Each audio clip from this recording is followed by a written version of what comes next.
guys, it's me again, yours truly. I'm here to recommend some books that I've been reading this past few days, past months, na pwede rin malay nyo magustuhan niya rin yung story. So for today, we have this book. Taran! Today says Love Between the Lies by Miss Hailey Mendoza. So this book is all about true. Siyempre, hindi ka naman pwedeng magmahal ng nasa isang one-sided lang. So anyways, yung guy dito named Mason and the girl named Andy. So, nagsimula lahat ang kanilang love story sa kasinungalingan. So, yung guy kasi is an agent. Yung agent na to is parang yung company nila is named Circuit Agency. So, yung agency na yon is parang mga high-class profile na tao ang kanilang binabantayan or sinesecurity, basta safety ng mga taong yun, mga high profile.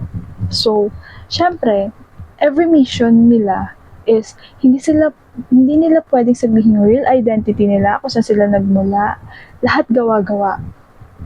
Hindi nila pwedeng sabihin kasi na parang nasa kontrata ata nila, if I'm not mistaken.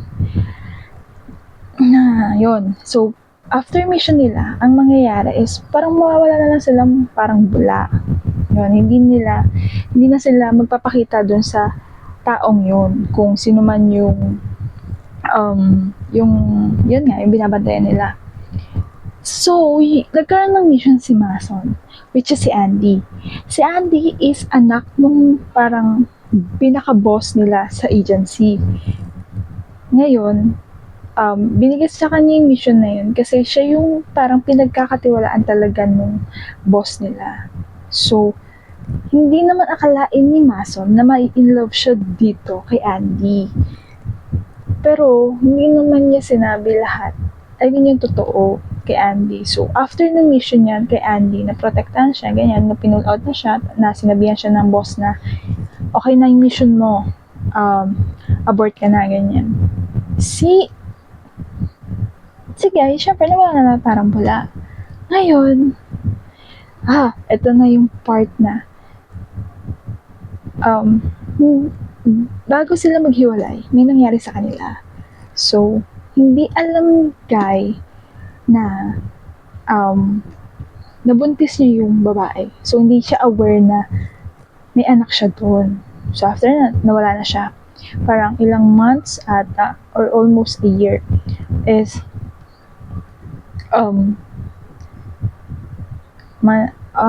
hindi, parang months lang siguro, is yung kapatid ni Guy, kakasal na siya kay Andy.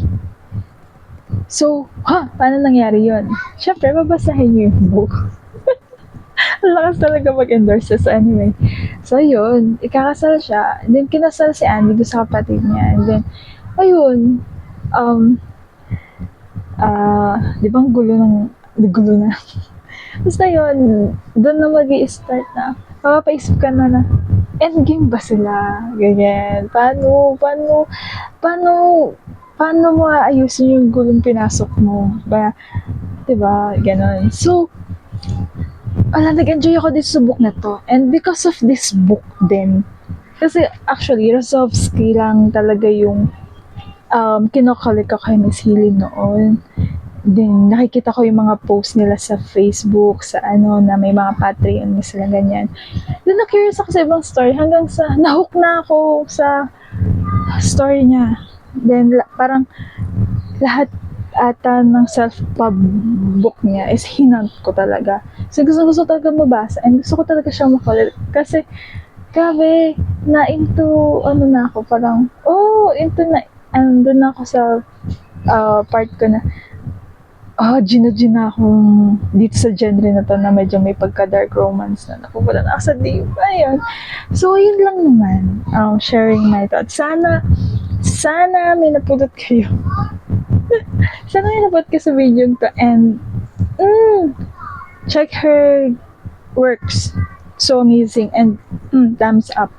Lalo na yung ibang ibang book nito ng Secret Agency. Yung every agent there, you will know their personality, their past, kung paano kung ano yung hugot nila sa buhay. So, yun lang. Sana nag-enjoy ulit kayo sa aking video. And, see you next time again. Bye!